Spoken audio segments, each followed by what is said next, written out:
तुम लोगों से हो पाएगा क्या?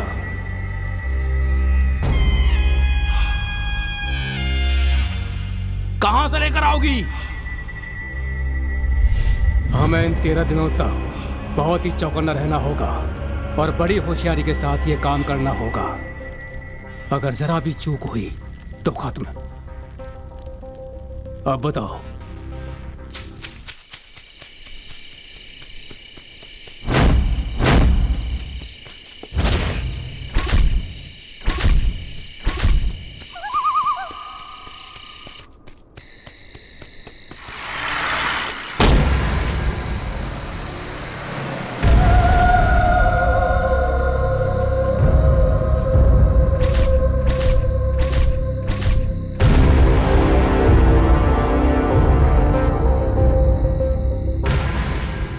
नैनम छिन्दन्ति शस्त्राणि नैनम दहति पावकः। नश्वर शरीर को भेदा जा सकता है किंतु आत्मा को नहीं, जो अमर है। उद्धरेदात्मानम नात्मानम वसादयेत। अपनी मन की शक्ति के माध्यम से अपने आप को ऊपर उठाएं।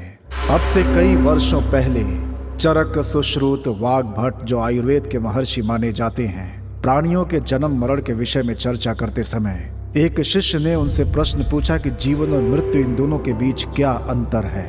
तब आचार्य ने उत्तर देते हुए कहा कि यदि प्रत्येक प्राणी के देह में एक चेतन धातु हो तो वो जीवित, और यदि ना हो तो मृत कहलाता है।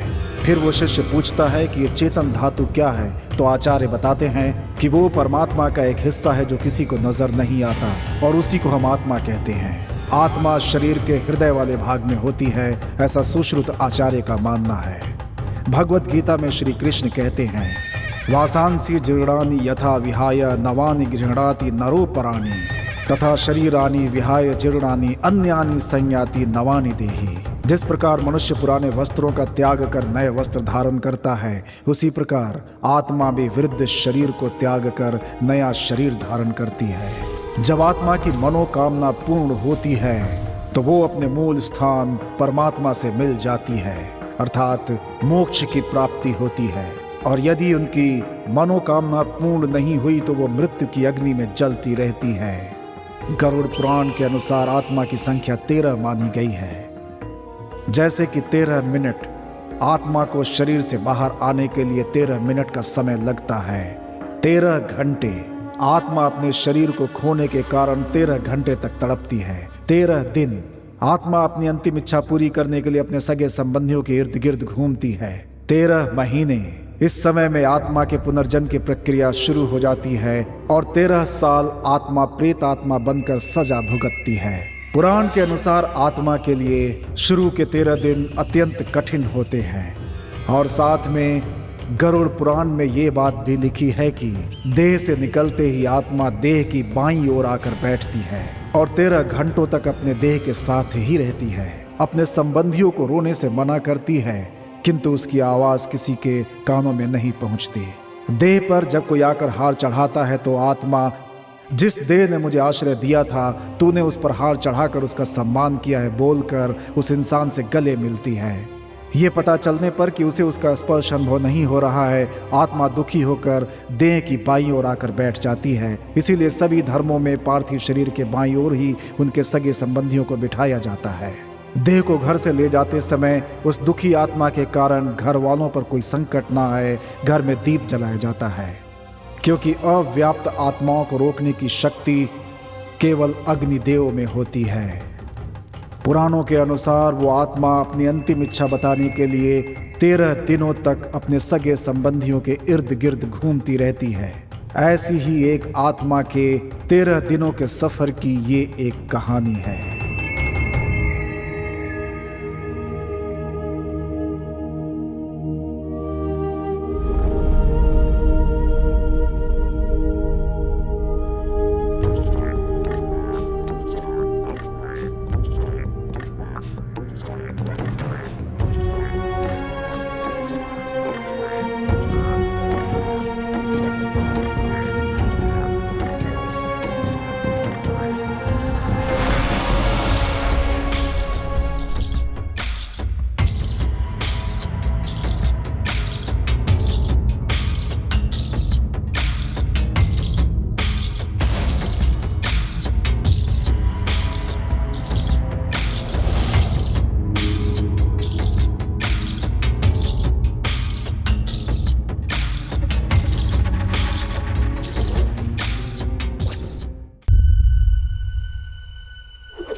दीपू, मुझे पता है तुम यहीं कहीं हो, बताओ ना प्लीज। मुझे पता है कि तुम यहीं कहीं छुपे हुए हो। अगर तुम बाहर नहीं आए ना तो मैं यहाँ से वापस चली जाऊंगी। मजाक नहीं कर रही हूँ। हाँ। रुक जाओ प्लीज, जाने की बात मत करो जान। अच्छा, जान बोलकर तुम मुझे यहाँ पर इतना इंतजार करवा रहे हो, ये गलत नहीं है क्या? कसम से कहता हूँ गलत है, लेकिन अपने बॉयफ्रेंड को इतनी देर तक इंतजार करवाना ये भी तो गलत है ना। अच्छा, तो इस बात का तुम मुझसे बदला ले रहे हो? नहीं सुची, तुमसे किसी भी बात का बदला लेना या बुरा सोचना मुझसे नहीं होगा। मेरी तो हर धड़कन बस तुम्हारा ही नाम लेती है। लो सुनो, आई love you Suchi. I love you to.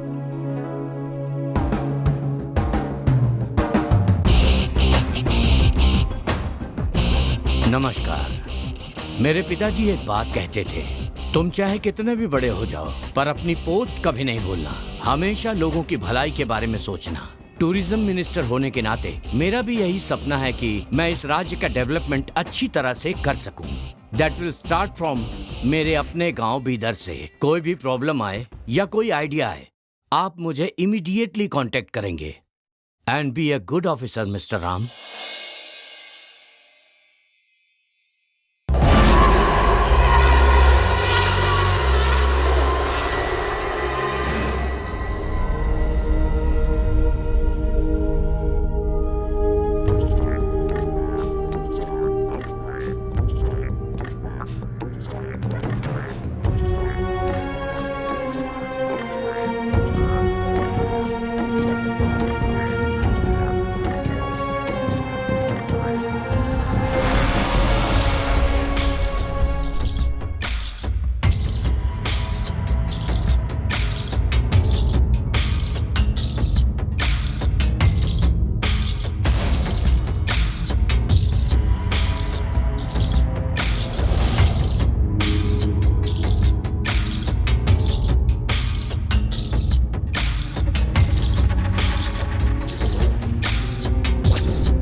कोई मेरे से शादी क्यों नहीं करती? देखिए क्या मैं सुंदर नहीं हूँ? बहुत सुंदर हो, लेकिन क्या? ओहो,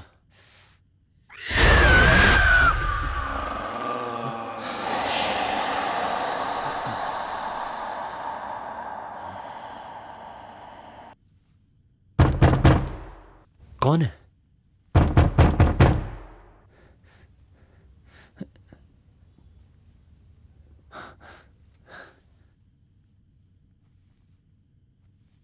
कौन है?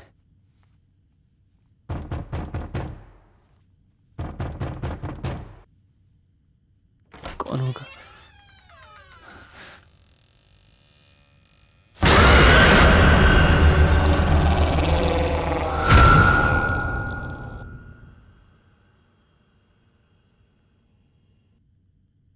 कौन है?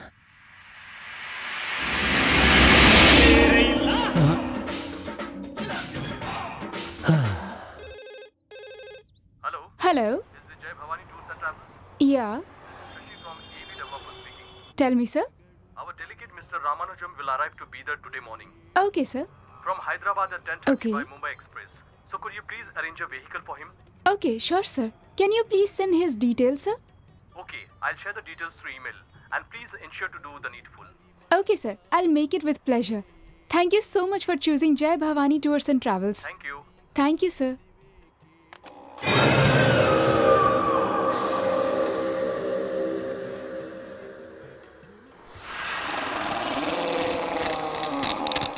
हेलो, आप आप अभी कहाँ हैं sir? On the way to office madam. तो एक काम, कहिए ना, आपका हुक्म सर, आंखों पर। अब तुम जहाँ भी हो वहाँ से यू टर्न मारकर सीधा रेलवे स्टेशन पहुँचो। ओके, उसके बाद? हैदराबाद से एक रामानुजम नाम का आदमी आ रहा है।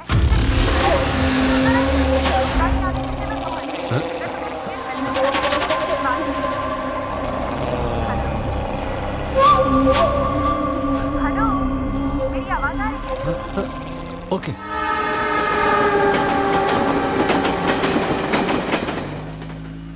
गाड़ी मिली ना सर? हाँ अभी मिली, मैं आ रहा हूँ। वैसे मेरे स्टेटस के हिसाब से बहुत छोटी गाड़ी है, अगर बड़ी गाड़ी होती तो ज्यादा अच्छा होता। It's a very small city, no problem. Be on the line. Okay sir. मैं मीटिंग के लिए जा रहा हूँ, तो क्या तुम लोगों ने मुझे कोटेशन भेजा है? जरा इंक्वायरी करो। अभी बता दो सर। Sorry sir. अरे अरे अरे, अबे तू पीकर चला रहा है क्या? थोड़ा ऐसा चलाना यार, मुझे कोई जल्दी नहीं है। जी sir. Hello hello hello hello. हाँ क्या हुआ भाई? अभी बताता हूँ बोलकर इतना टाइम लगा दिया तूने। अभी मैं कर रहा हूँ सर, बस 2 मिनट। क्या यार 2 मिनट लगेगा कह रहा है? सही से बता कितना टाइम लगेगा? सर भेज दिया सर, देख लीजिए। हाँ शुक्र है, देखता हूँ। Driver sir. Go fast. Okay sir. ए सुन, थोड़ा एसी हाई कर। ऐसे क्या देख रहा है? एसी बढ़ाने बोल रहा हूँ ना तुझे। एसी फुल है सर।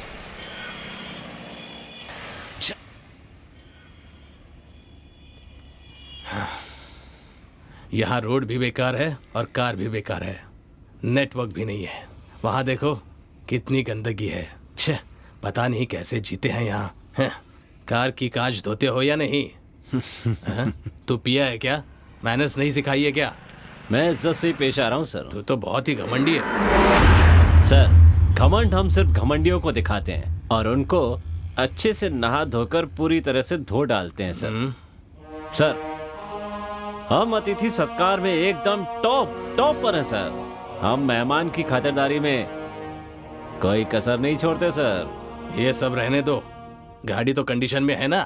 ओ, गाड़ी एकदम सुपर है सर।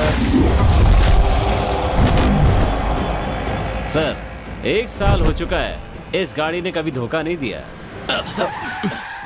आह, बहुत सुपर गाड़ी है भाई तेरी। 1 मिनट सर, मैं चेक करके देखता हूँ। हाँ कर ले। अचानक बंद कैसे हो गई?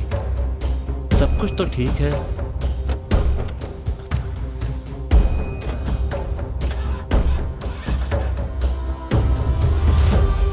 सर बस 2 मिनट सर, मैं ठीक कर दूंगा। हाँ जल्दी कर।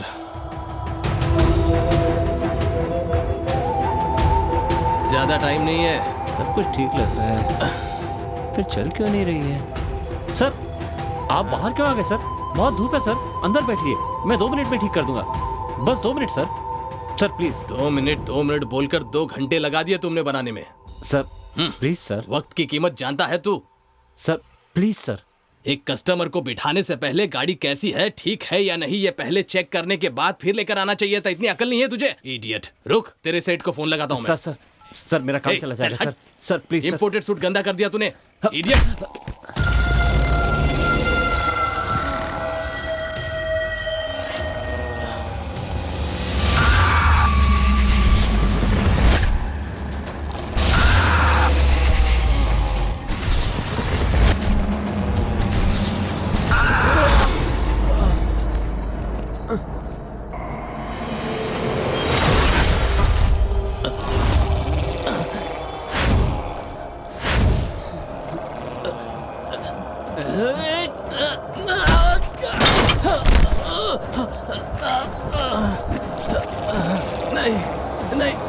नहीं, छोड़ो मुझे। अरे मत मारो। अरे क्या कर रहे हो?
सर?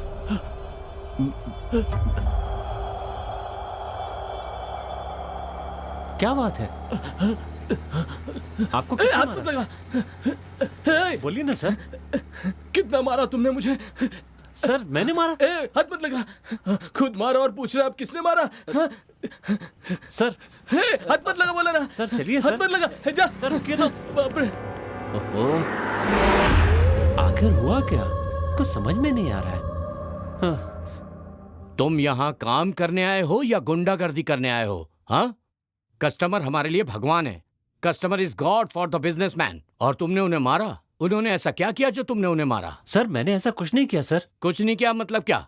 क्या वो जानबूझकर अपने कपड़े फाड़कर यहाँ तमाशा करने आए थे? तुम्हारे भाई की वजह से मैंने काम पर रखा। जब आए थे तो कैसे थे और अब कैसे हो गए हो? सर वो तुम जाओ यहाँ से, गेट लॉस्ट। जाओ जाओ, दोबारा अपनी शक्ल मत दिखाना। जाओ।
दिखाई नहीं देता? मरना क्या तुझे? चल साइड हट।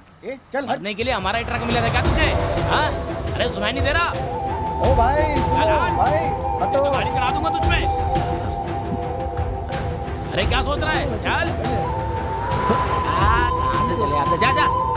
चलिए गाड़ी चलिए।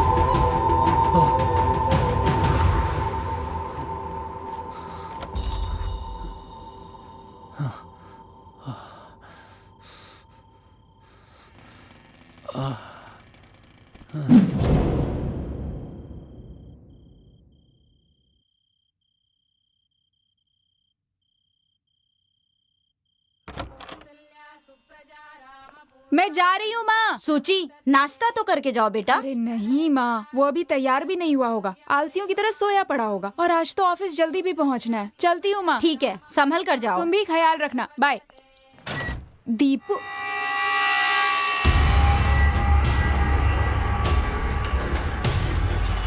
दीपू,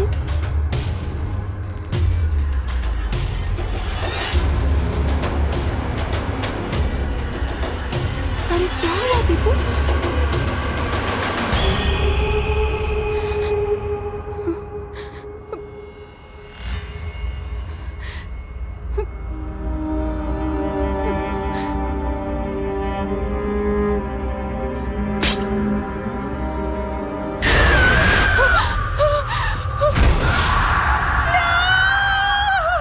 ए, क्या हुआ सुची?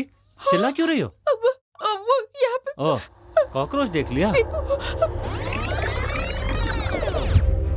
बैचलर के घर में कॉकरोच वगैरह, बाथरूम में गंदा अंडरवियर, ये सब तो कॉमन चीजें यार। मैं तो डरपोक हूं ही, तुम तो मुझसे भी ज्यादा डरपोक हो। तुम्हें तो पता ही होगा, कल जिस फंक्शन में जा रहा हूं वहां पर एक हीरो आने वाला है और मेरा बॉस मुझे बहुत पसंद करता है। कभी कभी चिल्लाता है पर वापस बुला लेता है ना? हाँ। हे, तुम इतनी खामोश क्यों? अब उनके बारे में सोचने का टाइम नहीं है, चलो देर हो रही है।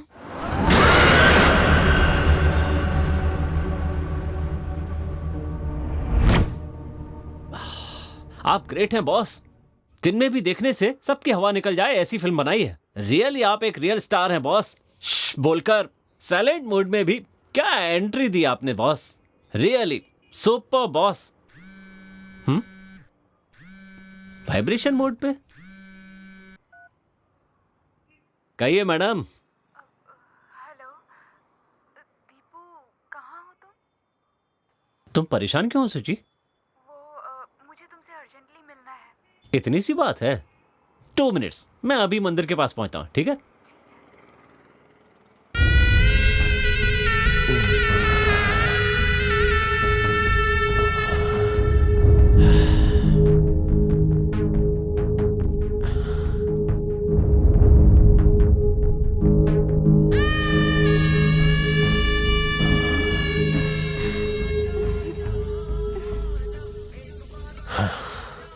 ओह, बॉस का फोन।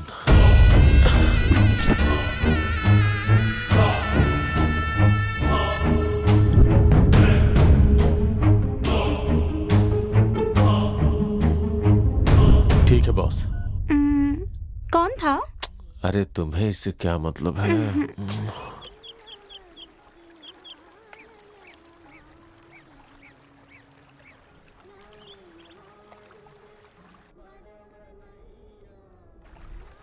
क्या हुआ सुची, तुम बोल क्यों नहीं रही हो? बड़ी परेशान लग रही हो। वो सुबह जब तुम्हारे घर आई थी तो मुझे अजीब सा लगा। अच्छा, मुझे भी यार 2-3 दिन से कुछ अजीब सा फील हो रहा है, इसीलिए तुम्हें यहाँ पर बुलाया। अच्छा, कल फंक्शन कहाँ है? वहीं बीदर फोर्ट में। फोर्ट में है? तो फिर मैं भी तुम्हारे साथ आऊं? हे, वहां जाकर देखने के बजाय घर में रहकर टीवी पर देखो, वहां पब्लिक बहुत होगी। नहीं बाबा, रहने दो, तुम ले जाओगे या नहीं? ए, इतना गुस्सा होने की क्या बात है? ठीक है, ले चलूंगा। दीपू, हीरो असल में कैसे होते हैं? मतलब दिखने में कैसे होते हैं? और कैसे होंगे, वो भी मेरी तरह स्मार्ट होते हैं। और हीरोइन कैसी होती है? हीरोइन वो भी सुंदर होती है। मुझसे भी सुंदर होती हैं क्या? तुमसे तो बहुत सुंदर होती हैं। तुम्हें तो मेरा मतलब वो नहीं है यार, लड़कियां तो फूल की तरह होती हैं, जो पेड़ पर भी अच्छी लगती हैं और पेड़ से तोड़ने के बाद भी। अब तुम्हें ही देख लो, दिन के उजाले में तुम कितनी ब्यूटीफुल लगती हो और रात में और भी ज्यादा हसीन लगती हो, और पास आने पर चने के झाड़ पर मत चढ़ाओ। सच कह रहा हूँ, आई love you Suchi. I to love you Deepu.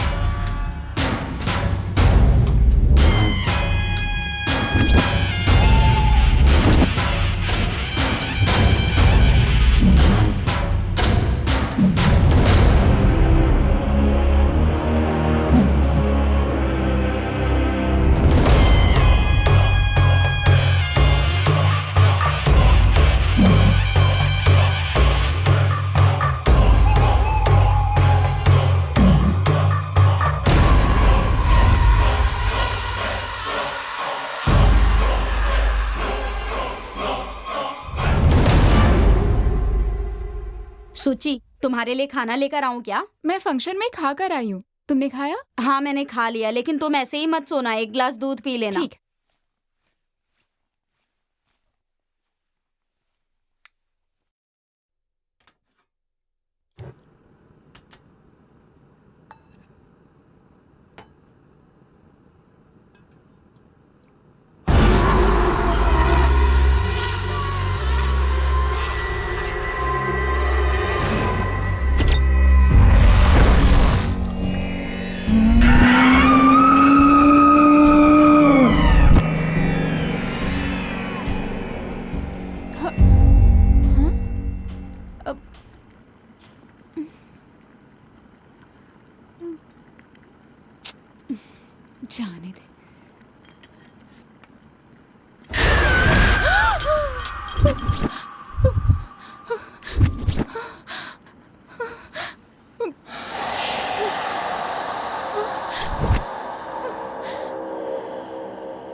Hello,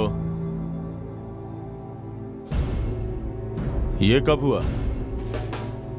कहाँ? ओके।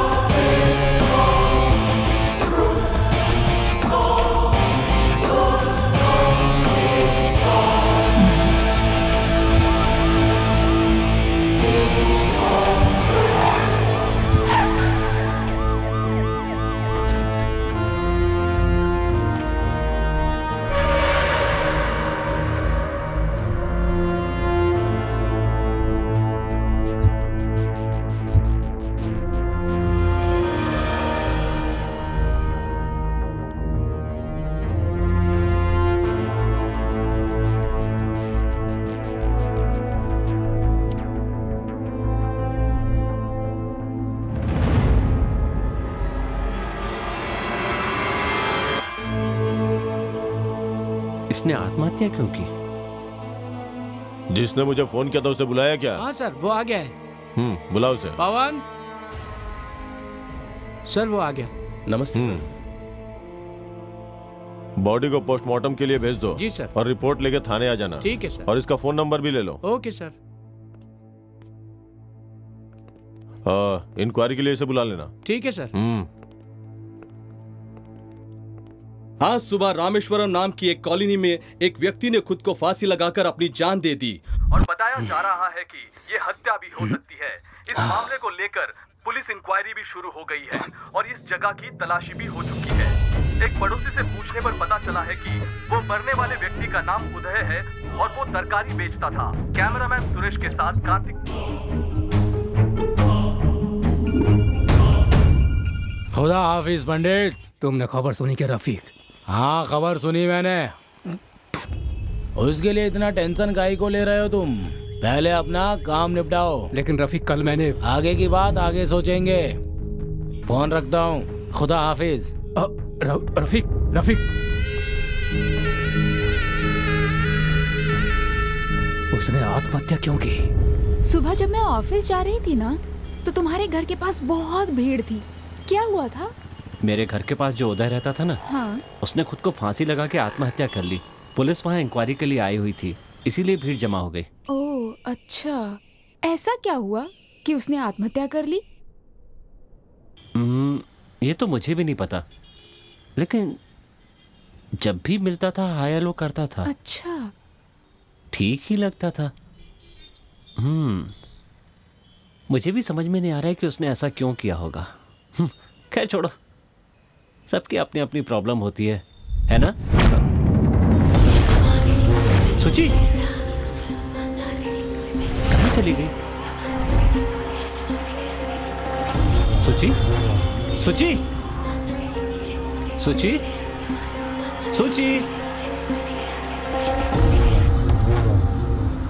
सुची, सुची।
दिमाग खराब हो गया है तुम्हारा?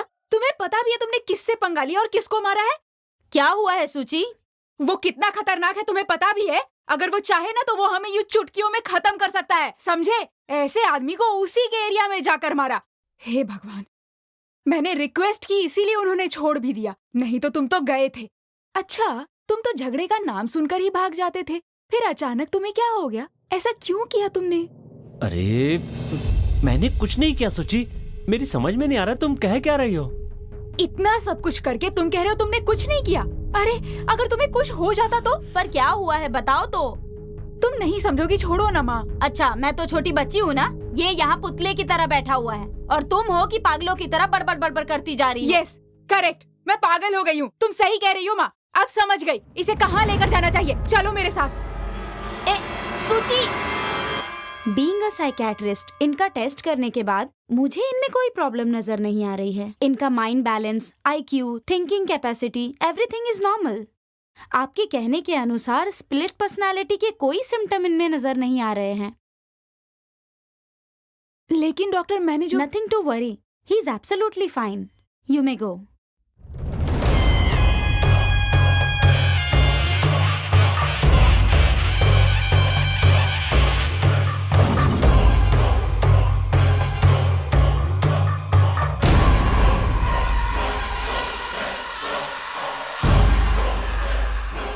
और कितने दिन ऐसे ढूंढते रहेंगे हम लोग? अब उनके दिमाग का दही हो रहा है, जल्दी खोजो सर।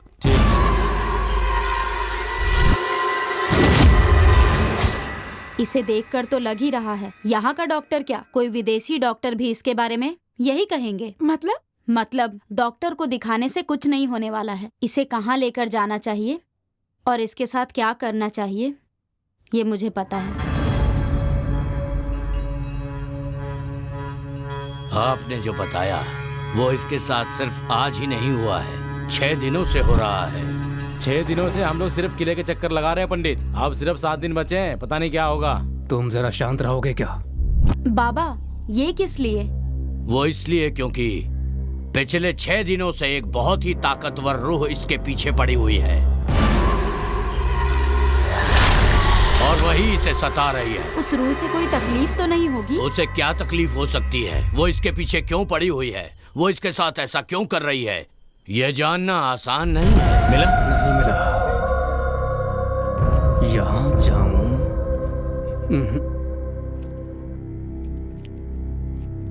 या यहाँ? मुझे मिल क्यों नहीं पा रहा है? हाँ, यहीं कहीं है। सिर्फ यही नहीं, चाहे कहीं भी जाओ उसका राज कभी जान नहीं पाओगे।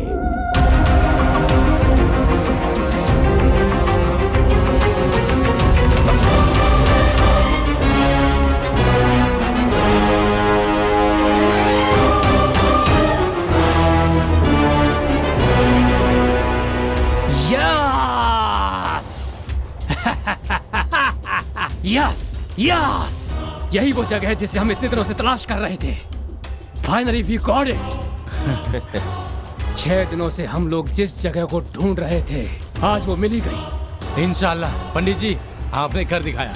यस, क्योंकि वो एक असंतुष्ट आत्मा है। वो इंसान की रूह में घुसी हुई है। अपनी इच्छा पूरी किए बगैर वो आत्मा इसका पीछा नहीं छोड़ेगी।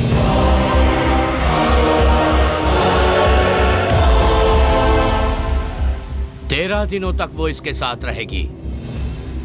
लेकिन एक बात मैं आपको बताना चाहूंगा, उसके पास अपना काम पूरा करने के लिए 7 दिन बचे हैं। 7 दिन बचे? रफी, शफी, मुरली, आज शाम को ठीक 7 बजे तुम लोगों को 7वें दिन का काम जो मैंने बताया था वो शुरू कर देना चाहिए।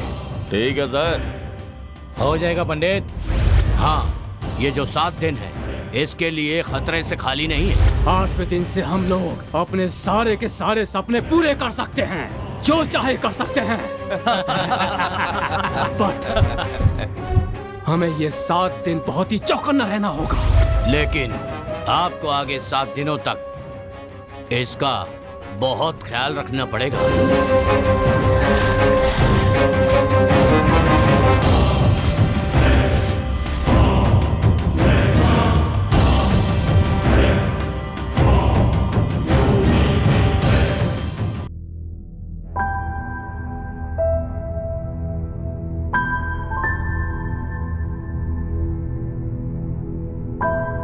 21st सेंचुरी की लड़की होकर तुम किसी बाबा पर यकीन कर रही हो? 6 दिन खत्म हो चुके हैं, 7 दिन ही बाकी हैं। इस तरह 13 दिन आत्मा वात्मा पीछा करती है, ये सब बकवास सुनकर अपना दिमाग खराब करके बैठी हो। तुझमें दिमाग है या नहीं?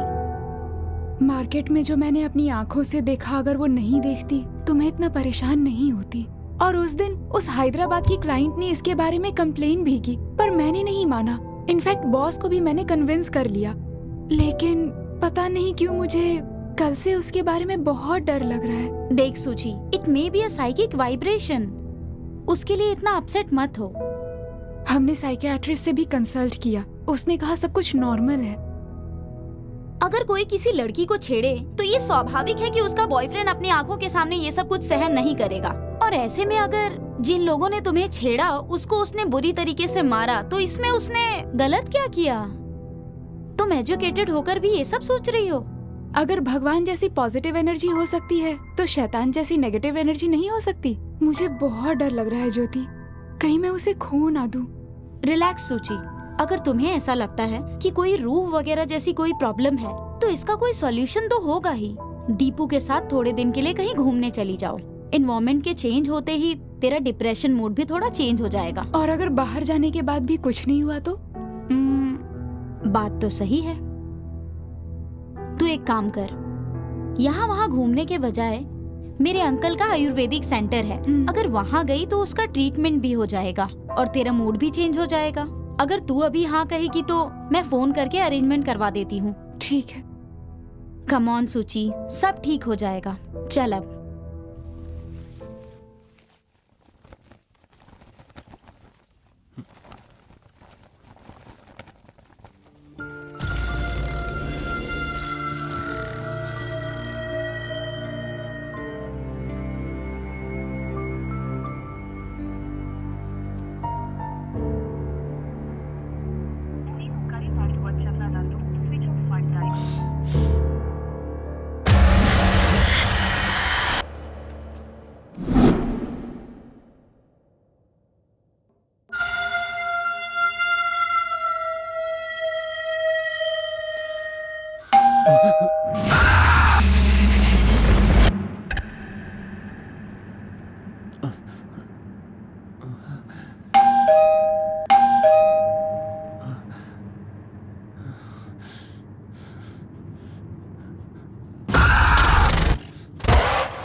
तुम हो? क्या हुआ दीपू, तुम इतने डरे हुए क्यों हो? क्या बताऊं सुची, दरवाजे की घंटी भी बजती है तो खोलने में डर लगता है मुझे।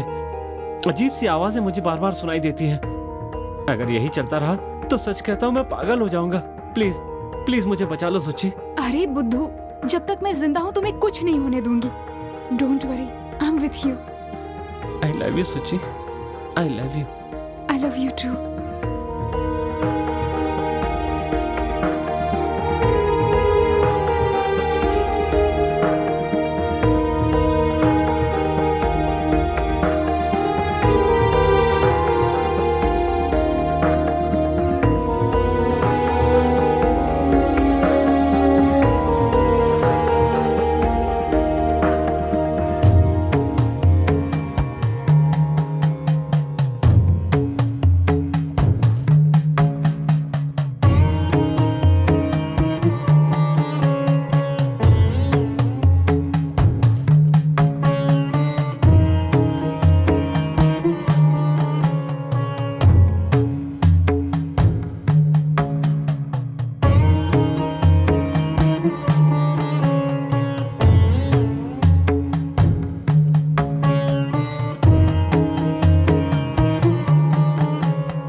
बेटा दीपू।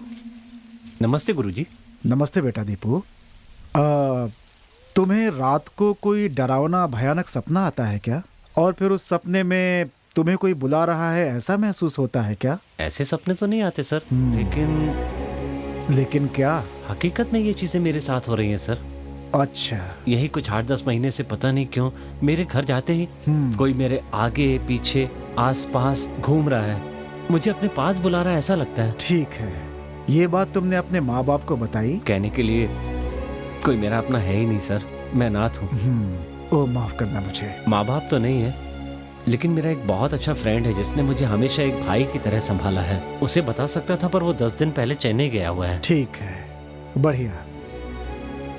क्या तुम्हें प्रेत, भूत, आत्मा, पुनर्जन्म इन चीजों में विश्वास है क्या? सर वो ठीक है, चलो मेरे साथ।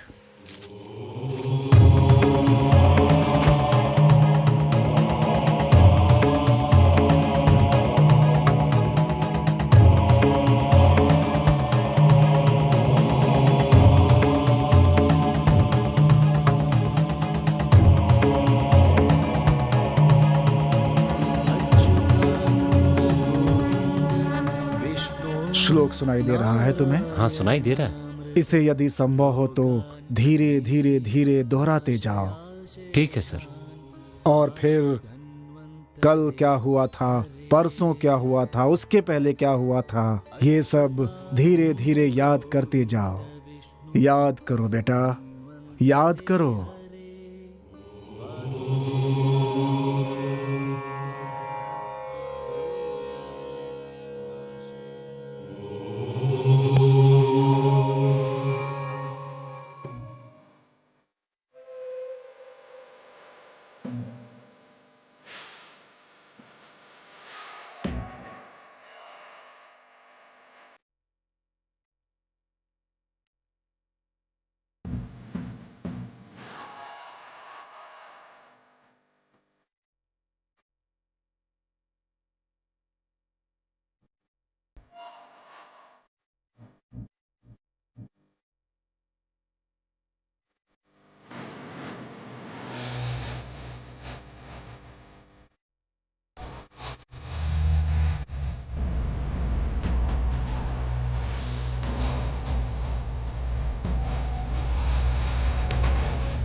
बीदर के नवाब का काम लाजवाब है।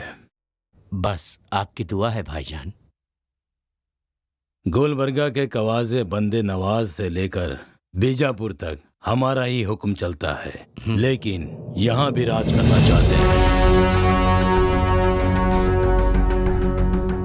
आप हमसे बड़े हैं, इसका मतलब ये नहीं कि हम आपके गुलाम हैं। मेरे कहने का मतलब गुलामी नहीं है। बस कह दिया ना, शहंशाह अब आगे एक लफ्ज भी नहीं सुनेंगे। गुस्ताखी माफ हो जनाब।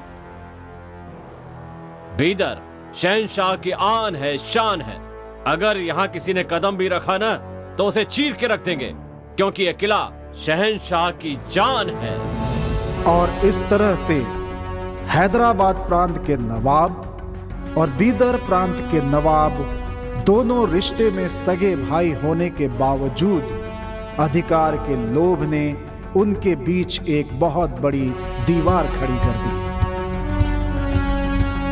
एक साधारण सेनापति ने मुझसे ऐसी बात की ये सोचकर हैदराबाद के नवाब को अपमान महसूस होता है और वो अपने राज्य में लौट जाते हैं। इस सेनापति की खुददारी देखकर बीदर के नवाब को खुशी तो बहुत होती है, लेकिन एक तरफ संबंध और दूसरी तरफ अधिकार, इन बंधनों में बंध कर दोनों भाई परेशान रहने लगते हैं।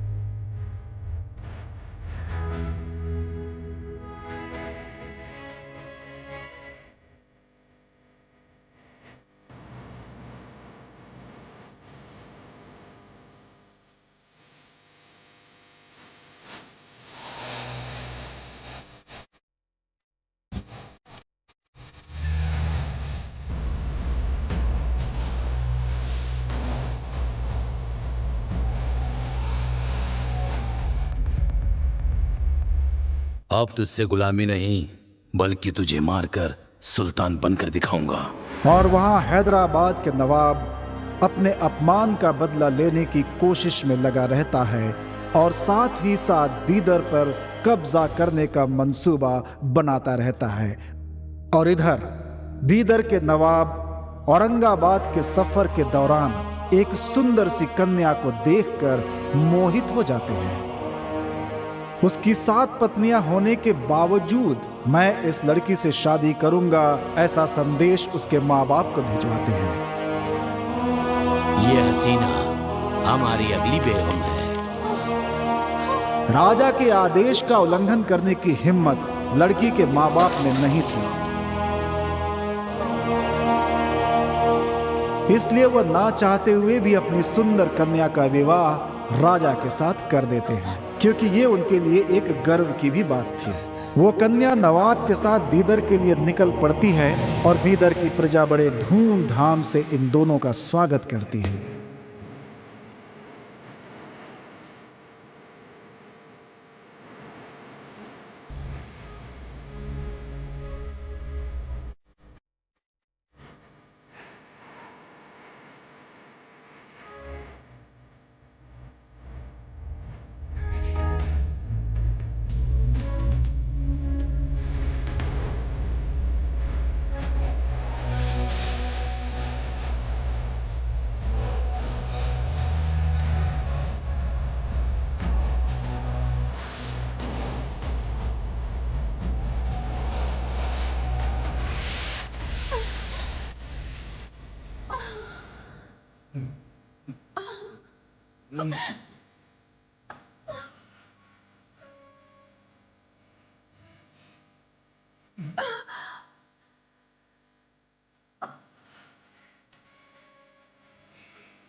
अंगारों पर चलने वाले पैर मखमल के बिस्तर पर हैं, लेकिन आपके चेहरे का बेगमी ताज कहाँ खो गया जानसीन? जनाब, आपसे क्या छुपाना। मैं नहीं चाहती थी कि मैं किसी की बेनाम बेगम बनूं या 8वीं हसीना बनूं।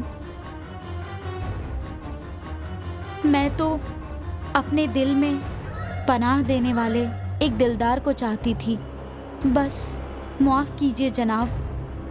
आप हमारी बेगम तो हैं, लेकिन उससे पहले आप यहाँ की रियाया हैं और लोगों के साथ जबरदस्ती करना हमारे इस जिस्म में जब तक जान है तब तक तो ये मुमकिन नहीं। आपने ये सोच भी कैसे लिया कि हम आपके साथ जबरदस्ती कर सकते हैं हसीना?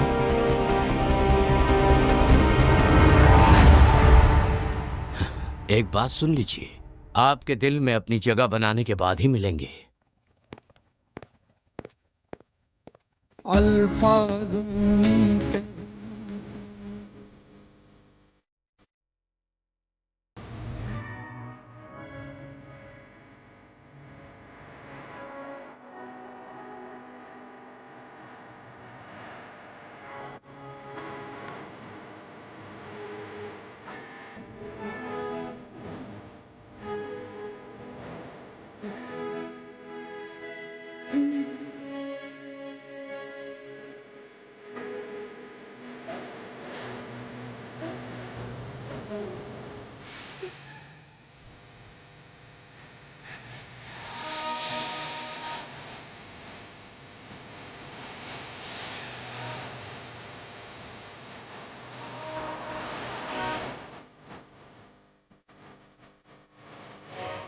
कुछ दिनों के बाद हैदराबाद के नवाब बीदर के नवाब को एक पत्र भेजते हैं। पत्र में लिखा होता है कि अगर पत्र के मिलते ही 15 दिनों के भीतर तुम मुझसे आकर नहीं मिलोगे तो मैं युद्ध की घोषणा कर दूंगा।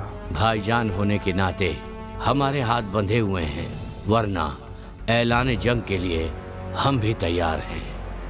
प्रजा की खुशी के लिए, भाई से अपना रिश्ता बनाए रखने के लिए युद्ध ना करने का निर्णय करके वो हैदराबाद जाने की तैयारी शुरू करते हैं। उसी समय औरंगाबाद से भी एक पत्र आता है जिसमें लिखा होता है कि रानी के पिता की तबीयत ठीक ना होने के कारण उनके पिता रानी से आखिरी बार मिलना चाहते हैं। ऐसी हालत में क्या करें क्या ना करें सोच सोच कर राजा एक फैसला करते हैं और अपने वफादार सैनिक को अपने पास बुलाते हैं और रानी को पूरी हिफाजत के साथ औरंगाबाद ले जाने की जिम्मेदारी उसे सौंप देते हैं। जी हुजूर।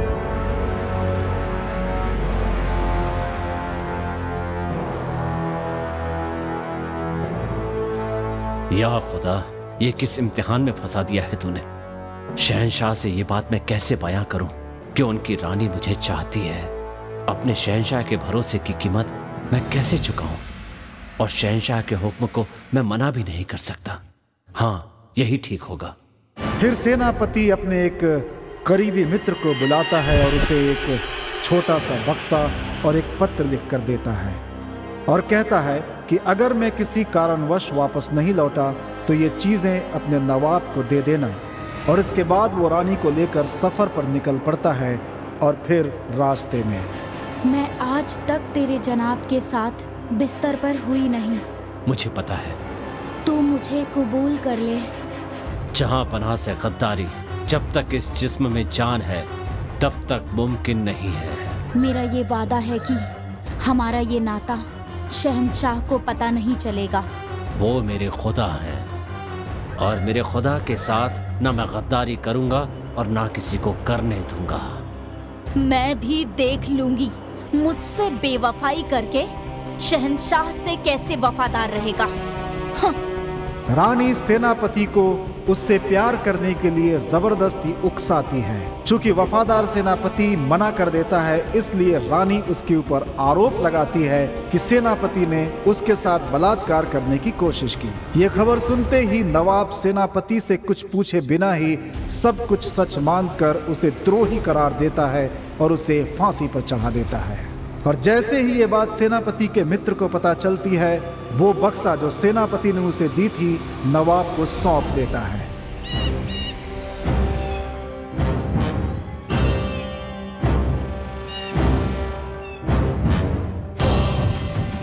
ऐ मेरे खुदा, मुझे माफ करना।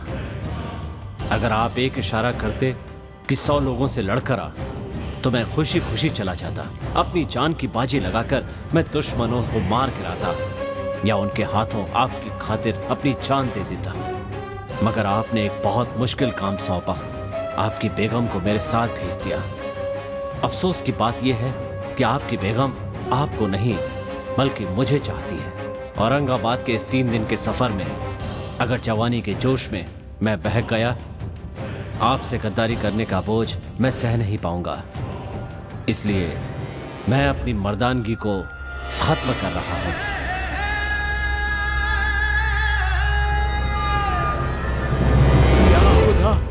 ये कैसी गलती हो गई मुझसे। अपने राजा के प्रति वो सेनापति इतना वफादार था कि उसने अपना लिंग काटकर अपने पुरुषत्व का त्याग कर दिया था ताकि उससे कोई गलती ना हो।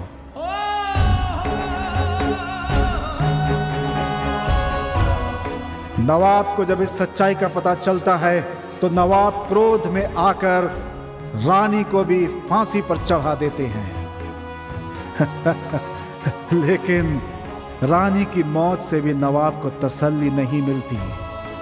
एक फरेबी औरत की वजह से अपने उस वफादार सेनापति को खोने के गम में वो टूट से जाते हैं।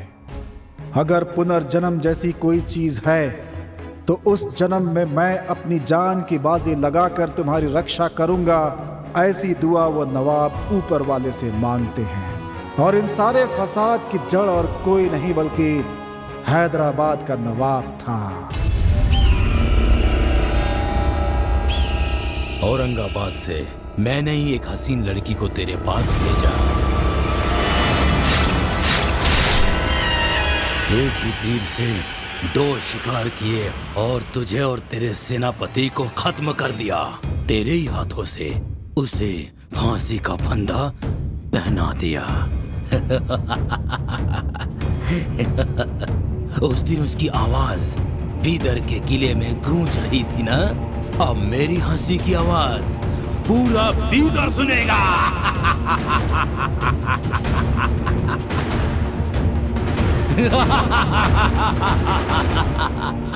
वो सेनापति और कोई नहीं, तुम ही हो। क्यों दीपू, तुम्हें आश्चर्य हो रहा है ना? बिल्कुल आश्चर्य होने वाली बात ही है, क्योंकि ये एक सच है। तुम्हारे पिछले जन्म की कहानी मुझे कैसे पता चली, यही सोच रहे हो ना? हाँ, यही तो आयुर्वेद है।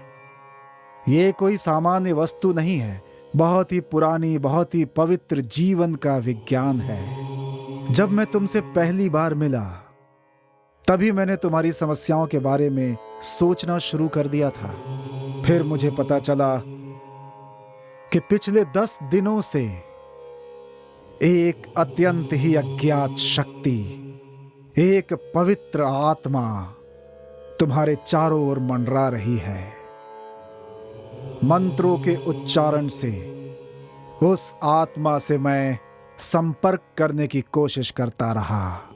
हाँ, मुझे सफलता मिल गई। इस प्रयोग से मुझे जो पता चला है कि जो तुम्हारा पीछा कर रही है वो राजा की आत्मा है। पिछले जन्म में निर्दोष होने के बावजूद तुम्हें फांसी पर चढ़ाने की जो उसने भूल की, उसकी वजह से वो पश्चाताप की आग में जल रहा है और प्रायश्चित के लिए ही इस जन्म में तुम्हारा पीछा कर रहा है।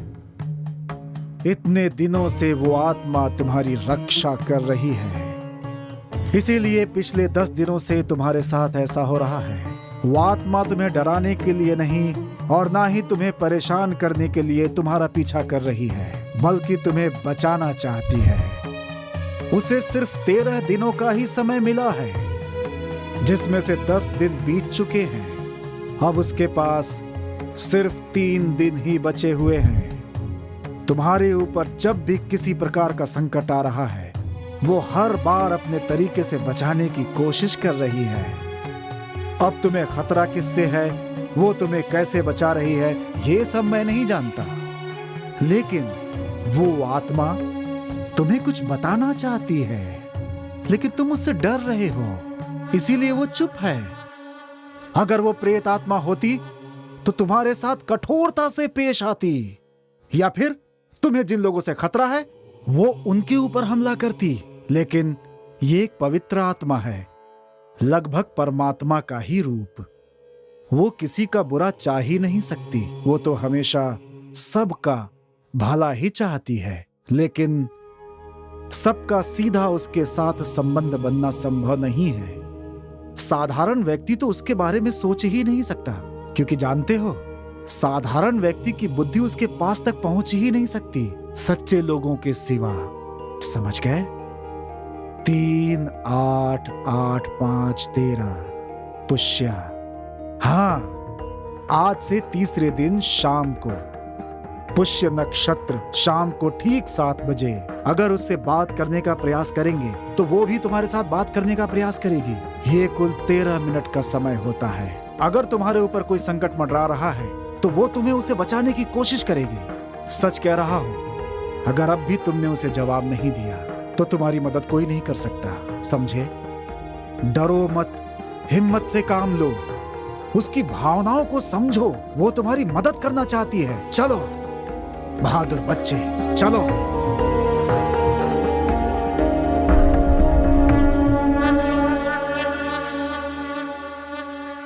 सुची, क्या हुआ माँ? डॉक्टर ने क्या कहा? अरे माँ, डरने की कोई जरूरत नहीं है। दरगाह वाले बाबा की तरह ही 3 दिन ख्याल रखने को कहा है, बस इतना ही। पता नहीं वो क्या कहेंगे, ये सोचकर मैं बहुत डर गई थी। मैं कुछ नहीं चाहती, बस तुम दोनों खुश रहो, मेरे लिए इतना काफी है। बस तुम दोनों की शादी करवा दूंगी तो मेरी जिम्मेदारी खत्म हो जाएगी और तुम लोगों की नई जिंदगी शुरू हो जाएगी। क्या पता क्या शुरुआत होगी। क्या कहा? कुछ नहीं, शादी आराम से होगी ना। शादी आराम से ही करेंगे, लेकिन जल्द से जल्द मंगनी कर लेते हैं। तुम लोगों के आने से पहले मैंने पंडित जी से बात करके रखी है। कल का दिन बहुत शुभ है, उन्होंने कहा कल ही मंगनी करवा लो। कल ही?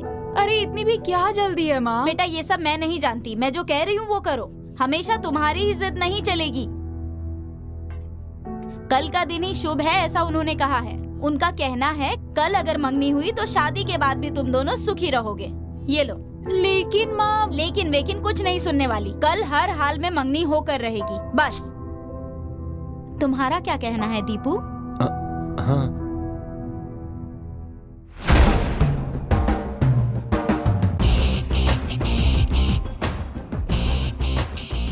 उस दिन सबको लग रहा था कि उसने खुद फांसी लगाई है, लेकिन इसमें तो लिखा है कि it is not hanging death. उसमें ड्रग्स इंजेक्ट किया गया था और ड्रग्स की वजह से ही हार्ट ब्लॉक हो गया, जिसकी वजह से मौत हो गई। हाँ sir. I think this is not due to cervical pressure.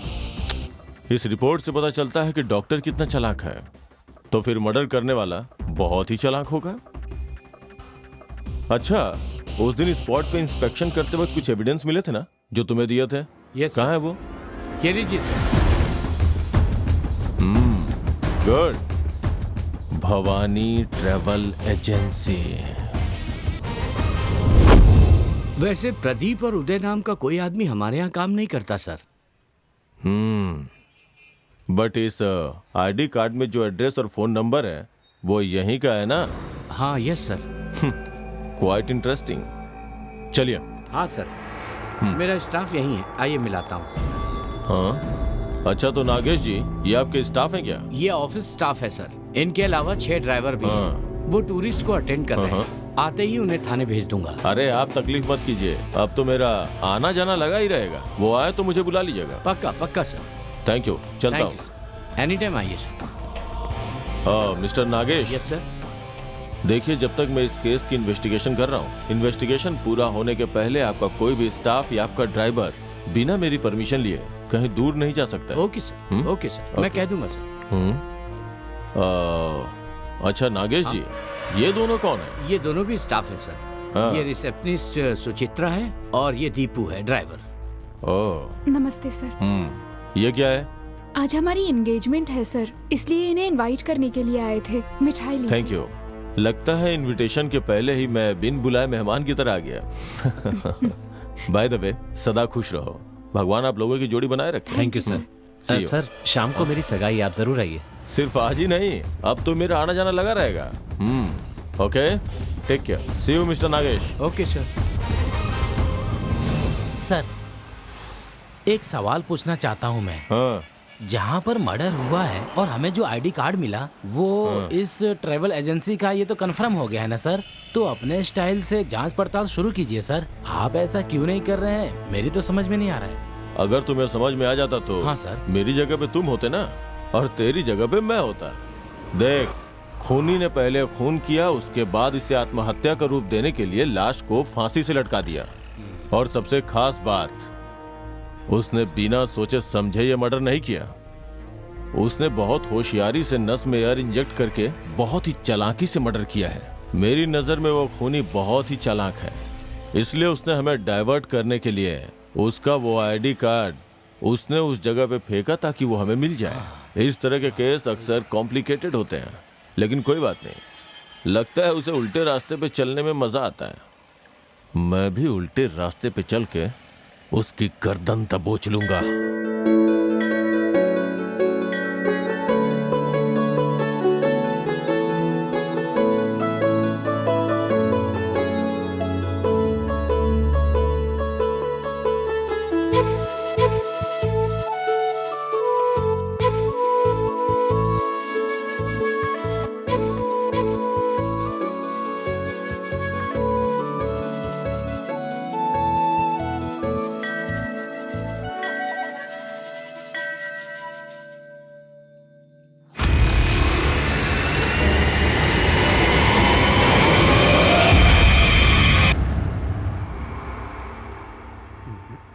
मेरे हिसाब से यहीं कहीं होना चाहिए।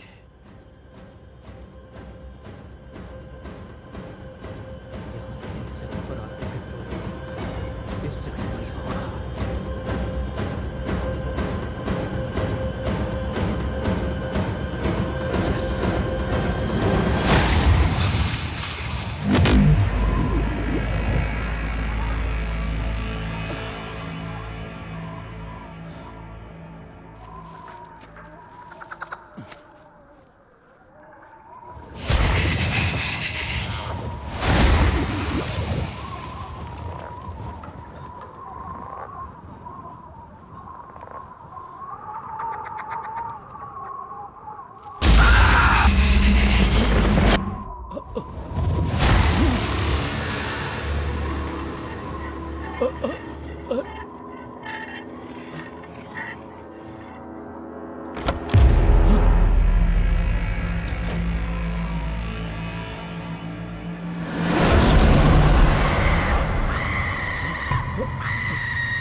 तुम्हें वहां जाने की क्या जरूरत थी?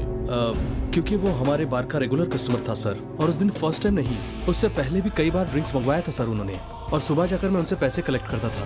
उस दिन भी गया था सर। अच्छा, ये बताओ, रात को जब तुम ड्रिंक्स लेकर गए थे तब वो घर पे अकेला था क्या? हाँ, एक आदमी और था सर। उसे पहले कभी देखा था क्या? नहीं सर, पहले तो कभी नहीं देखा, लेकिन अब मैं उसे पहचान सकता हूँ सर। हाँ, गुड। उसके घर के पास कोई मेडिकल स्टोर है क्या? मेन रोड के पास एक है सर। ओके, तुम नीचे जाओ, मैं आता हूँ। Okay sir.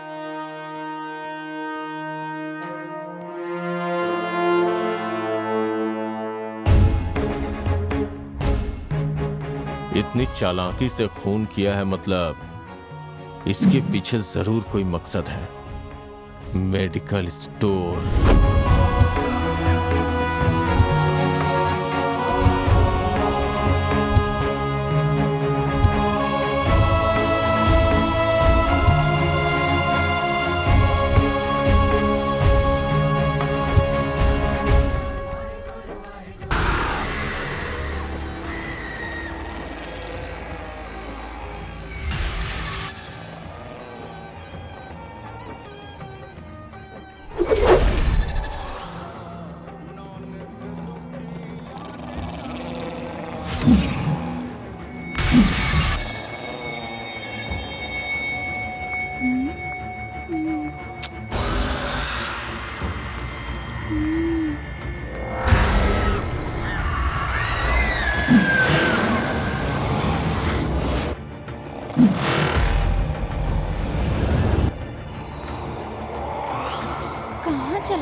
अब आपको किस ख्याल में डूबे हुए हैं?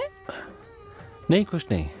उस डॉक्टर ने जो कहा अगर वो सच हुआ तो उसके लिए इतना सोचने की क्या जरूरत है? जो होना है वो हो कर रहेगा। तुम बेकार में टेंशन मत लो। लेकिन लेकिन मुझे नहीं सुनना। मैंने कहा ना, कल से सब कुछ ठीक हो जाएगा। हम पहले जैसे ही रहेंगे। अब मैं तुम्हारी एक नहीं सुनूंगी। कल शाम को मैं 5 बजे आऊंगी। तुम तैयार रहना। मैं तुम्हें एक नई जगह लेके जाने वाली हूँ।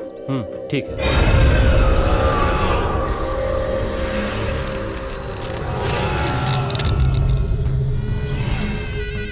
खबर पता चली क्या रफीक भाई? बताएगा तभी तो पता चलेगा। राइट। अपना उदय है ना, उसने आत्महत्या नहीं की थी। तो कहना क्या चाहता है? उसका मर्डर हुआ था। मर्डर था? हाँ, और मर्डर करने वाले को पुलिस हर जगह तलाश कर रही है भाई। मूड क्यों खराब कर रहा है? चुपचाप ही है, समझा इसको। सही कहा भाई, लेकिन हम मूड बनाने की बातें ही करते रहेंगे या सुल्तान की तरह एंजॉय भी करेंगे? कल शाम को 7 बजे जब वो पंडित काम खत्म करेगा तब वहाँ के सुल्तान हम होंगे और हमारी आसपास की लड़कियां हमारी बेगम होगी। इसे कहीं देखा हुआ लग रहा है। कहाँ देखा है? बस कुछ दिन की बात है, उसके बाद जिंदगी में ऐश ही ऐश होंगे। वाह, हम सब सुल्तान होंगे और सारी लड़कियां हमारी बेगम। सुनना सर, यहाँ खड़ा क्या कर रहा है? जाकर सिगरेट लेकर आ। हाँ ओके सर। बढ़िया है भाई। ज्यादा चढ़गी क्या? मजा करेंगे भाई, मजा करेंगे। ये पूरा साम्राज्य ना हमारा होना चाहिए। हाँ भाई। ये नशा भी क्या चीज है यार? जी करता है बस पीता रहूं। नशा कभी उतरे ही ना। हट जाओ भाई। चुप कर। क्यों बजा रहा है तो इतनी तेज? भाई साहब, क्या है? थोड़ी देर के लिए गाड़ी हटा लीजिए ना, मैं निकल जाऊंगा यहाँ से। नहीं जाने दिया तो? रोड तेरे बाप का है क्या? क्या? तो क्या मैं ऐसा बोलूं भाई? कौन है बे? RTO officer? ये बस अपना पुराना यार है। तेरे को तो उसी दिन मार देने वाला था, लेकिन तेरी किस्मत सही थी। क्या बोलूं बेटा, अगर तुझे मारा ना तो मेरा ही लॉस होगा, इसलिए छोड़ दिया। क्या रे, ये तेरी लवर है क्या? वाह, ये तो डांसर है। इधर आओ। ये देखो हमारी रात की रानी इधर बैठी है। क्या लग रही है यार? हेलो हेलो हेलो, ये सब क्या हो रहा है भाई? पहले सीधे तो खड़े हो जाओ। ज्यादा जाना मत बन, इसे छोड़ और दफा हो जा। चल, बिहार में मिलेगा तू, समझा?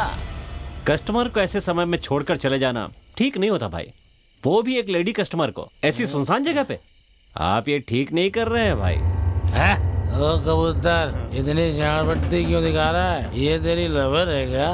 अरे ये बार डांसर है, समझा?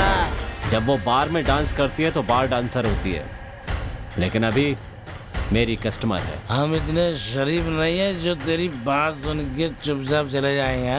अबे फिल्म के हीरो की तरह डायलॉग क्यों मार रहा है बे? चल निकल यहाँ से, जाने मत। अरे बाहर आओ।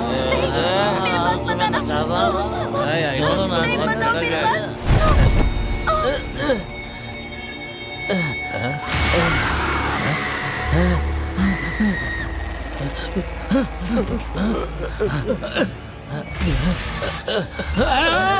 अरे भूतिया, भागो भागो भाई।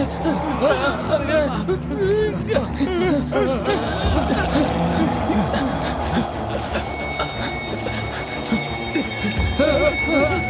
भागो भाई, क्या कर रहे हो? उठो भाई, बचाओ बचाओ।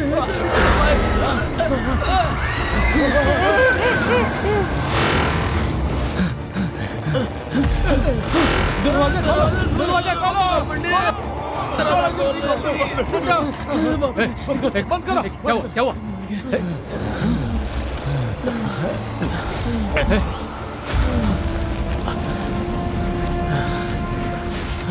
क्या हुआ? शफी, मुरली, रफीक, क्या हुआ? पहले दरवाजा बंद करो, दरवाजा बंद करो। बंद करो। बंद कर दिया है, पहले ये बताओ क्या हुआ? वो कोई पीछे से आकर मेरे को मारा। फिर गला दबाने लगा। किसी तरह जान बचाकर मैं भाग कर आया। तुम कैसे भी करके मुझे बचा लो पंडित। मुझे मालूम था कि ऐसा जरूर कुछ होगा। जानते हो क्यों? हम जो महान काम करने जा रहे हैं वो दिन कल है, भूल तो नहीं गए तुम लोग? मतलब कल 13वां दिन है, याद है ना? स्वाभाविक है, हमें अपने रास्ते से भटकाने के लिए कोई हमारे साथ ये सब कर रहा है। इनफैक्ट कल मुझे भी ऐसा ही कुछ महसूस हुआ था। पंडित, कहीं उदय के साथ भी ऐसा ही कुछ हो सकता है। सर, हमारे साथ भी कुछ बुरा हुआ तो? शफी, अगर हम ऐसे ही डरते रहेंगे तो कुछ भी हासिल नहीं कर पाएंगे। पहले अपने काम को अंजाम देने के बारे में सोचो। विश्वास रखो तुम लोग, कल ही उस काम को अंजाम देते हैं। बाद में एक तांत्रिक से मैं बात करके देखूंगा।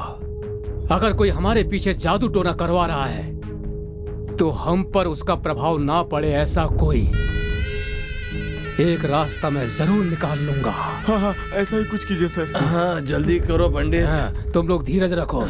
कल की तैयारी हो गई ना रफीक? सब कुछ रेडी है पंडित जी, आपने जो जो कहा है वो सब कर दिया है। गुड, तो काम हो जाएगा ना? बिल्कुल पंडित जी। ठीक है।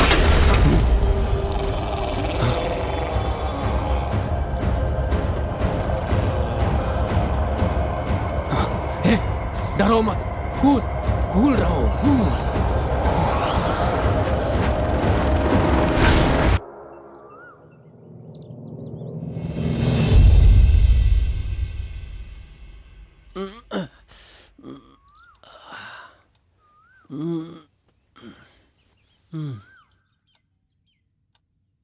डॉक्टर ने कहा था कि आज शाम को 7 बजे मेरे ऊपर मुसीबत आएगी।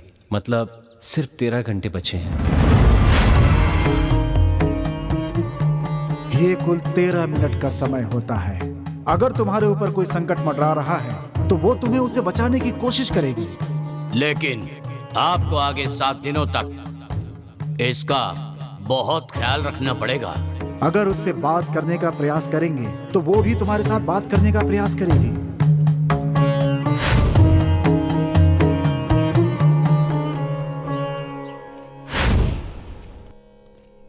नमस्ते सर। अरे पवन, क्या हुआ आज इतनी सुबह सुबह?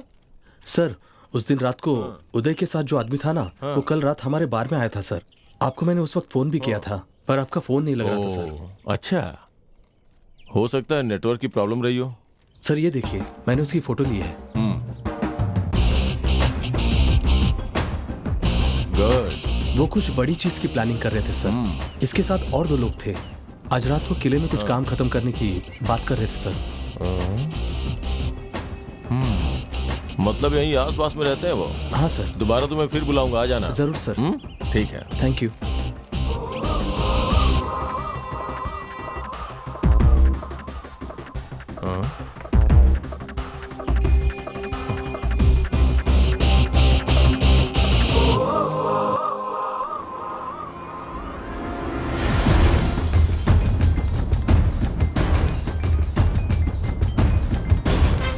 हाँ बोलो राम। सर, मुझे मिली इंफॉर्मेशन के मुताबिक आज शाम में 7 बजे किले में कुछ होने वाला है सर। अच्छा, अगर मेरा शक सही निकला तो मुझे और पुलिस फोर्स की जरूरत पड़ेगी सर। तुम एक अच्छे ऑफिसर हो।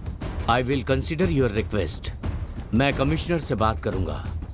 पहले तुम ये पता लगाओ कि वहाँ क्या इनलीगल एक्टिविटीज चल रही है, तब तक रिस्क तुम्हारा है। Yes sir. Be careful. Thank you sir. Okay. Good morning. अरे गुड मॉर्निंग अपने बाजू में रखिए। हमने अपनी तरफ से सारी तैयारी कर ली है। आपकी तैयारी हो गई है नहीं, आप बताइए। ओह, तैयारी हो गई है। किसी को हमारे बारे में पता चला ना तो हम सबकी कहानी खत्म हो जाएगी। अब तक जैसा मेंटेन करते आए ना वैसे ही मेंटेन करना होगा। फिक्र मत करो रफीक, सब कुछ आराम से हो जाएगा। इंशाअल्लाह ऐसा ही हो जनाब।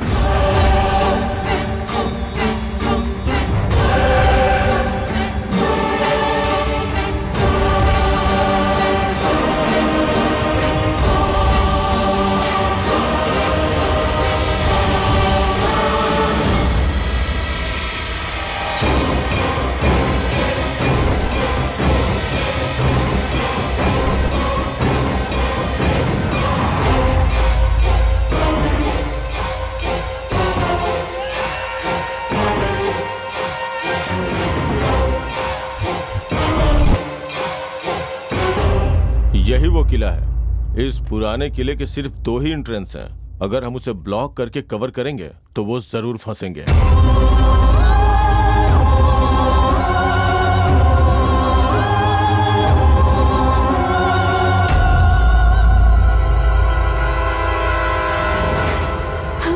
थक गए। आज मेरी जिंदगी का सबसे बड़ा दिन है। I am so happy Deepu. तुम तो हैप्पी हो, पर मुझे बहुत टेंशन हो रही है। टेंशन लेने का नहीं, देने का डाले।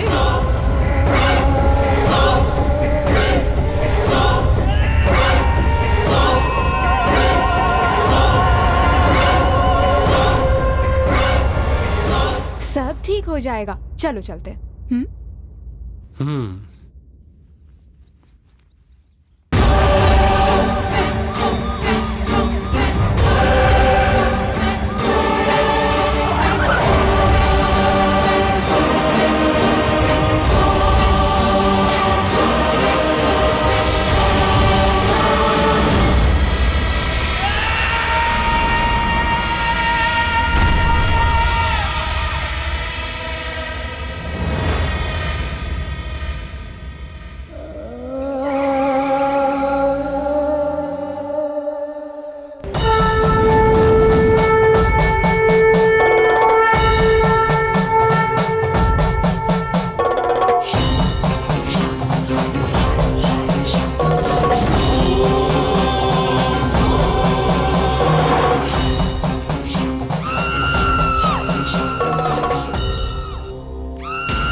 देर हो रही है।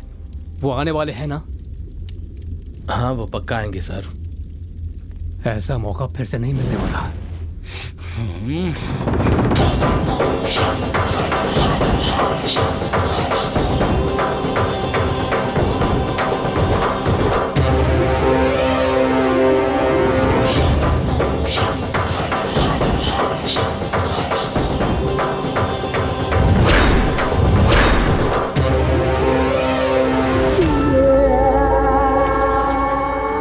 ये सब क्या है सुची?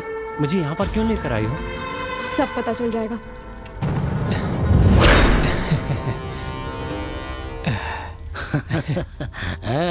देखा पंडित? गुड रफीक, अच्छा अरेंजमेंट किया है।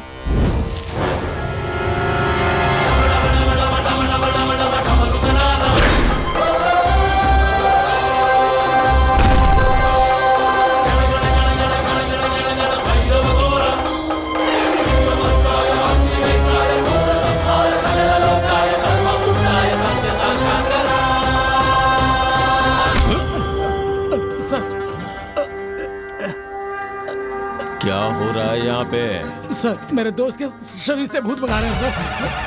ओह, तू उसका भूत भगा रहा है?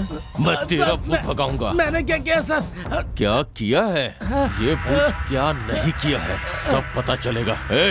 सर, वो क्या है ना कि ये पूजा उसी के लिए चल रही है। चुप! बिना किसी सबूत के कोई बात नहीं करता ये राम गोपाल राव। बता, उदय कौन है ये तू अच्छी तरह जानता है ना? वो जो आत्महत्या करके मरा, मैं उसे जानता हूँ सर। झूठ मत बोल। मैं झूठ नहीं बोल रहा हूँ सर। वो मेरे भाई जैसा था सर। बोलो ना पंडित जी। वो क्या बोलेंगे? तूने ही उसका खून किया, उसे फांसी से लटकाया और फिर आत्महत्या बोल के अफवाह फैला दी। तूने उसे क्यों मारा, सीधी तरह से बता दे। कुछ नहीं किया। अगर सच नहीं बताया तो यहीं पे इनकाउंटर कर दूंगा। सर बताता हूँ सर। बोल।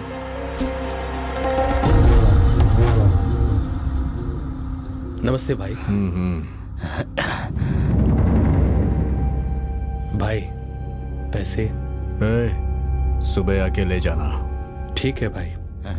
और एकदम सुबह सुबह मत आ जाना। ओके भाई। भाई, अगर हमें 10 करोड़ मिल जाए तो क्या करोगे? आपस में बांट लेंगे और क्या। हम में से कोई मर गया तो? अरे हाँ, बिल्कुल सही कह रहा है छोटू। अबे साले, मेरे दिमाग में एक आइडिया है तेरे लिए। हाँ, मरने के लिए पैदा हुआ है। हाँ, तू ना मेरे भाई जैसा है, तुझे बिना दर्द दिए तेरी जान लूंगा। सभी लोग इंजेक्शन से दवा देते हैं और मैं तुझे हवा का इंजेक्शन दूंगा, है ना?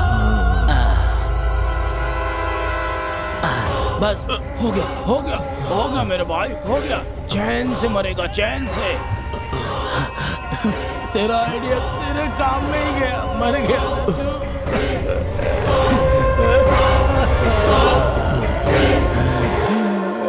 इतनी कम उम्र में ही आत्महत्या कर दी तूने। मेरा भाई कैसा था, मुझे छोड़ के चला गया। अब मैं किसके साथ दारू पीऊंगा? नस में एयर इंजेक्ट करता है, बहुत बड़ा डॉक्टर है क्या?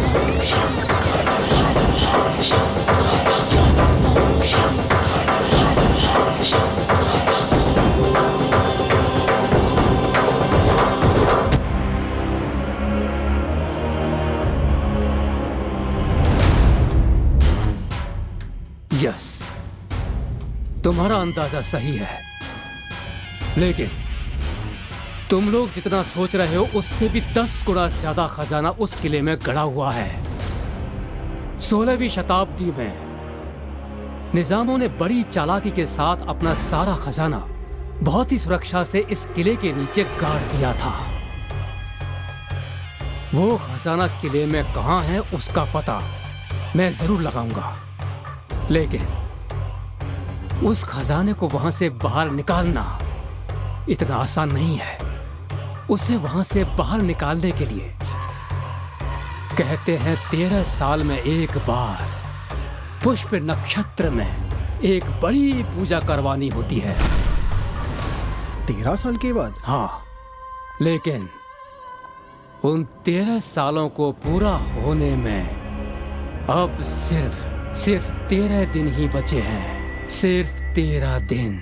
और एक और जरूरी बात यह है कि उसे जमीन से बाहर निकालने के लिए हमें 5 जीवों की बलि चढ़ानी होगी।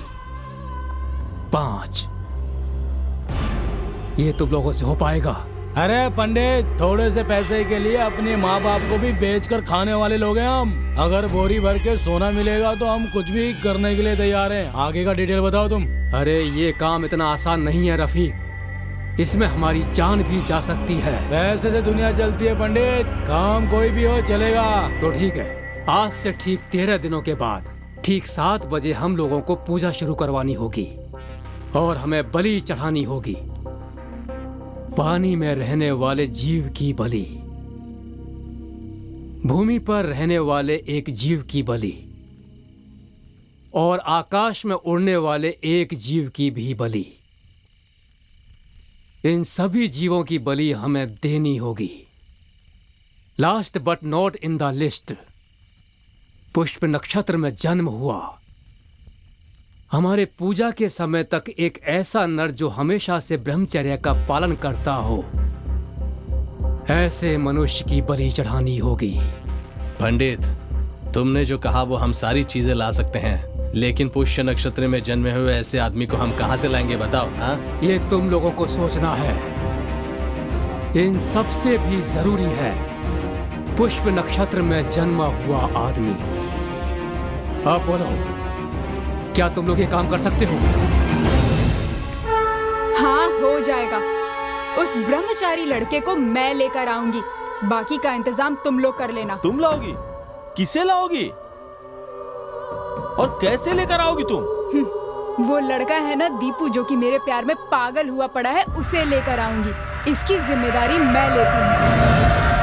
उस लड़की के बारे में बताने के लिए मैं दीपू के पास दौड़ा चला रहा था। किसी तरह से दीपू को तुमसे दूर रखना चाहता था, लेकिन रास्ते में एक ट्रक ने मुझे टक्कर मार दी। मैंने दीपू को समझाने की बहुत कोशिश की, लेकिन फिर उसे ये सोचकर छोड़ दिया कि डर से उसे कुछ हो न जाए। तुम्हें दीपू से दूर करने के लिए जब तुम दीपू के घर गई तो तुम्हें डराने की कोशिश की। हाँ, लेकिन तुम इसे लेकर चली गई।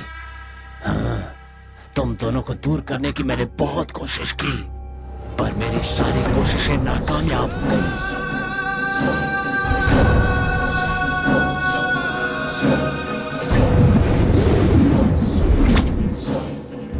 तुम ड्रामा कर रहे हो या सच कह रहे हो ये मैं नहीं जानती, बट यस, मैं तुम्हारी बलि चढ़ाने के लिए यहाँ लेकर आई हूँ। इतना ही नहीं, इतने दिनों तक तुमसे प्यार का नाटक तुम्हें यहाँ लाने के लिए ही किया मैंने। तुम्हें लगा तुमसे प्यार करती थी। ऐसा पता है क्यों किया? क्योंकि मुझे मेहनत नहीं, शॉर्टकट से पैसे कमाने थे। अगर पैसे होंगे ना तो तेरे जैसे हजारों बॉयफ्रेंड मिल जाएंगे मुझे। मेरे लिए पैसा ही सब कुछ क्यों है तुम्हें पता है? क्योंकि पैसों की वजह से मेरी फैमिली बर्बाद हो गई। कर्जदारों का कर्ज न चुका पाने की वजह से मेरे पिताजी ने आत्महत्या कर ली। उन्होंने ये तक नहीं सोचा कि उनकी 2 छोटी बेटियां हैं।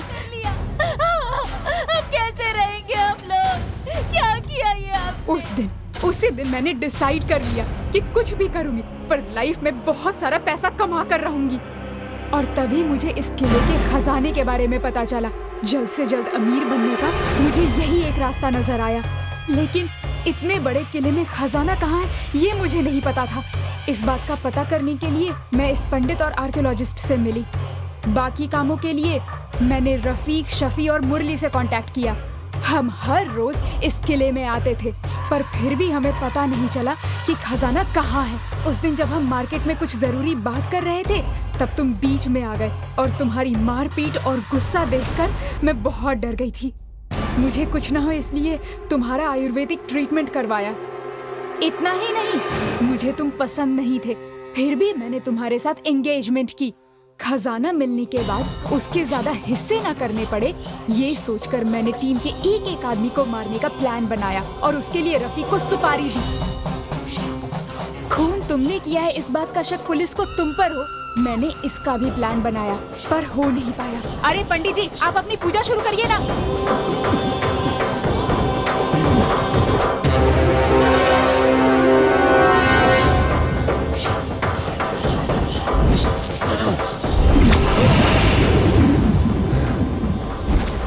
सोचा तुम्हें जान से मार दूं, पर ऐसा नहीं कर पाया।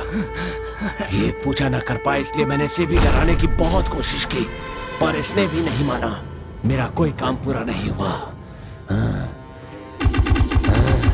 इसे डराने से कुछ नहीं होगा ये सोचकर मैंने इसका पीछा छोड़ दिया। फिर इसके पास गया। उस दिन 11वें दिन मैंने इसे डराने की कोशिश की, लेकिन ये कोशिश भी नाकामयाब हुई।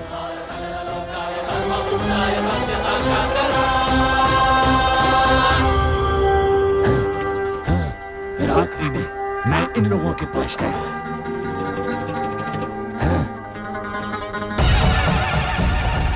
ये लोग राक्षस है सर, राक्षस है। मेरे दीपू को इन लोगों से बचा लीजिए सर। सर प्लीज सर, किसी तरह मेरे दीपू को इनसे बचा लीजिए सर। प्लीज सर, बचा लीजिए सर, प्लीज सर, यही मेरी आखिरी इच्छा है sir.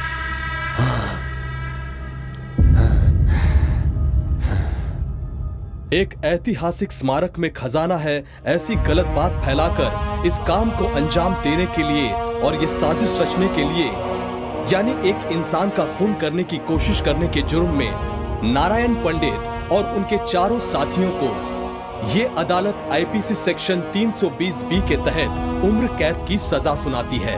The court is dismissed. जब आत्मा की मनोकामना पूर्ण होती है तो वो अपने मूल स्थान परमात्मा में मिल जाती है, अर्थात उसे मोक्ष प्राप्त होता है। और अगर मनोकामना पूर्ण ना हो तो